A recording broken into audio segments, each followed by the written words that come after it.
This book is called The 7 Opportunity Enhancers, and I want to start by being clear about what I'm trying to help you with. I'm not here to judge you, lecture you, or tell you how to live your life. I'm here to help you expand your opportunities quietly, steadily, and deliberately. Over many years, I've watched people from all walks of life. Some were highly intelligent, some weren't. Some worked hard, some less so. Yet the people who seem to live larger lives, with more choice, trust, respect, and opportunity, almost always lived by a small set of consistent standards. I began to think of life as having a circle of opportunity. Inside that circle sit things like who trusts you, who wants to work with you, who listens when you speak, and who invites you into rooms you didn't even know existed. That circle can grow, or it can quietly shrink. And that's the part most people miss. Opportunities rarely disappear all at once. They fade slowly. One habit at a time. One lowered standard at a time. One poor choice tolerated for too long. This book explores 7 areas of life where everyday habits either expand or restrict that circle. It's not about right or wrong. It's about asking whether certain habits are helping you move forward or quietly holding you back. You'll notice I don't lecture. I ask questions. That's intentional. People don't change because they are told to. They change because they discover something for themselves. Some chapters will resonate strongly. Others may not apply to you at all. That's fine. If something doesn't land, it may simply mean you've already made peace with that area of your life or decided those opportunities no longer matter to you. I don't score 100% myself. Never have. My aim is progress, not perfection, to be a little better today than yesterday. So read slowly. Be honest with yourself. And stay open to the idea that small changes can lead to very large lives. Because opportunity doesn't respond to excuses. It responds to standards. I look forward to sharing the next 7 chapters with you. 7 quiet conversations designed to help you reflect, raise your standards where it matters, and expand your circle of opportunity, one thoughtful question at a time. Chapter 1. Friends, who are you becoming like? Let me ask you something, and I want you to sit with it for a moment. Who do you hang out with? Not who you used to hang out with. Not who you wish you hung out with. Who do you actually spend your time with now? Are they successful, disciplined, curious about the future? Or are they stuck, complaining, blaming the world, and living off old stories? There's an old saying I was taught years ago: if you sleep with dogs, you get fleas. It's not meant to be cruel. It's meant to be honest. Bad habits, poor thinking, laziness, negativity, they rub off. Quietly. Gradually. Without permission. Let me ask you this. When something good happens to you, do your friends celebrate it? Or do they downplay it, joke about it, or change the subject? When you talk about growth, learning, improving your life, do they lean in or roll their eyes? Are they building a future bigger than their past, or just reliving the same year over and over? And here's a tougher question. If a young person became exactly like your closest friends, would you feel proud for them? Your circle of opportunities expands or contracts based largely on who you allow into your inner circle. Not overnight, but over time. So I'll leave you with this. Are the people around you helping you climb, or quietly keeping you where you are? Chapter 2. Language. Are your words earning respect? Let me ask you something else. When you speak, do people respect you more or less? Do you swear and cuss out of habit? Do you rely on slang, filler words, or rough language to get your point across? And here's an important one. Did you learn English well at school? And if so, are you still using it properly? I'm not asking if you're perfect. I'm asking if you're deliberate. Do you speak clearly? Do you choose your words with care? Do people understand you easily, or do they tune out? Language is a window into discipline.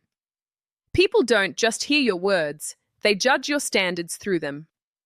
So ask yourself, if someone heard me speak for 5 minutes, what would they assume about my education, my self-control, and my thinking? And another question worth pondering. Is swearing making me sound stronger or smaller? Your words either expand your circle of opportunity or quietly shrink it. Chapter 3. Smoking, what is it really costing you? Let me be gentle here, but honest. How do you feel about the health impact of smoking? Not just one-day health, but your breathing, your energy, your skin, your stamina, your long-term strength. Do you get puffed more easily than you should? Do you feel tired more often than you'd like? And then there's this question. How do you feel knowing that some people are repulsed by the smell on your clothes, your breath, your car? Would you choose to sit next to someone who smells like smoke, or would you prefer not to? Smoking doesn't just affect your lungs. It affects where you're invited. Who wants to sit near you? Who wants to work with you? So I'll ask quietly, is this habit expanding my opportunities or quietly burning them away? Chapter 4. Drugs, what message are you sending? Let me ask this carefully. Are drugs making you sharper or duller? Each session, each weekend, each just this once, is your thinking improving or slowly eroding? But here's another question people often avoid. What message does drug use send to your circle of friends, colleagues, or business acquaintances?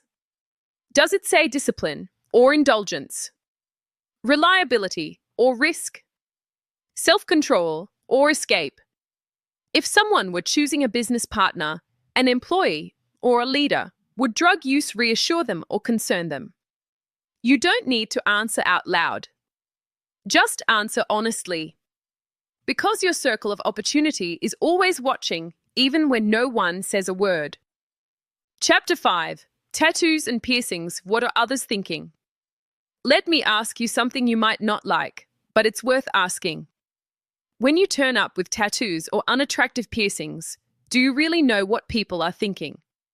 Not what they say, what they think. Are they focusing on your ideas or your appearance, your character or your presentation? You may not agree with their judgment, but does their judgment still affect your opportunities anyway? When first impressions matter, interviews, meetings, introductions, are you helping yourself or creating friction? So here's the real question. Are my choices expanding the rooms I can walk into or narrowing them? Chapter 6. Manners, what do your standards say about you? Let me ask you a few simple questions. Do you wait until the lady at the table begins eating before lifting your knife and fork? Do you chew with your mouth closed? Do you avoid talking with food in your mouth? Do you put your knife and fork down between bites? Do you avoid licking your knife, eating with your elbows on the table, or rushing your food like you're alone? Do you stand when a lady comes to the table? Do you keep your promises? Do you say thank you and mean it? Now ask yourself this. Do my manners make people feel respected or uncomfortable? Manners are not about being fancy. They are about consideration. And consideration builds trust. Trust expands opportunity. Chapter 7. Appearance and health. How are you presenting yourself? Let me ask you one last set of questions. Do you look healthy, or could people describe you as fat or overweight? Do you feel good in your clothes? Do you feel confident when you walk into a room? Do you believe you are presenting yourself at your best? Fair or not, people trust discipline before they trust words. So ask yourself gently, if someone met me today, would they see energy, self-respect, and control, or neglect? And here's the hopeful part. If you made small changes, food, movement, sleep, consistency, how much bigger could your circle of opportunity become? Here's the summary chapter. Awareness, Not perfection. If there's one thing I hope you take away from this book, it's this. This was never about being perfect. It was never about ticking every box, meeting some impossible standard, or feeling guilty about the parts of life you haven't mastered yet. I certainly haven't. I don't score 100% across these chapters myself, and I never have. That's not the goal. The goal is awareness. Once you become aware of how small habits, standards, and choices influence your life, something powerful happens. You begin to notice which behaviors expand your circle of opportunity and which quietly shrink it. You start seeing patterns you may never have seen before. And once you see them, you can't unsee them. That's where progress begins. Each of the 7 opportunity enhancers explored in this book is simply an invitation to pause and ask better questions. Questions about who you spend time with, how you speak, how you look after your body, how you show respect, how you present yourself, how your habits are shaping your future. You may have realized that some areas are already strong. Others may need work. Some may no longer matter to you, and that's okay too. Life is about choice, and clarity is a form of progress in itself. What matters is direction. Progress doesn't come from radical overnight change. It comes from small, thoughtful adjustments made consistently over time. A raised standard here. A quiet decision there. A habit gently improved rather than harshly criticized. If this book has helped you become a little more aware, a little more intentional, and a little more thoughtful about the life you're building, then it has done its job. Because opportunity doesn't require perfection. It responds to progress. And progress, quietly and steadily, changes everything. Thank you for watching.